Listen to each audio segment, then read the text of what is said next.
The boarding announcement echoed through Terminal C at Hartsfield-Jackson Atlanta International Airport. Gate C-27. Flight 1247 to Chicago. First-class passengers welcomed aboard. Travelers rushed past with rolling suitcases and Starbucks cups clutched in their hands. Phones pressed against ears. For most people standing in that terminal, it was just another Tuesday afternoon. For 17-year-old Maya Thompson, it was supposed to be something more.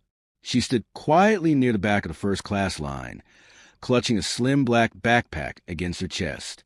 Her fingers gripped the strap so tightly that her knuckles had begun to ache. Maya wore a simple navy blue hoodie with no logo, clean white sneakers, and a pair of jeans her aunt had bought from Macy's a year before. Nothing flashy, nothing designer, just a teenage girl dressed like a teenage girl. And that, it seemed, was a problem. In her right hand, Maya held her boarding pass. The letters printed across the top still looked unreal to her. C2A, first class. She had never flown first class before. Her mother, Denise Thompson, had always booked the cheapest seats available whenever they traveled. First class was for other people. But this time was different. Her father had purchased the ticket, and he had insisted on first class. When she had asked him about it during their phone call last week, he had simply said, "You'll be more comfortable." No further explanation. Maya had learned not to push when her father spoke that way. A middle-aged couple stood in line ahead of her. The man wore a navy blazer and khaki pants. The woman carried a designer handbag. They had noticed Maya immediately. The man had glanced back once, then twice. He leaned toward his wife and whispered something. The woman smirked. Maya pretended not to notice. She had learned that skill early. The line moved.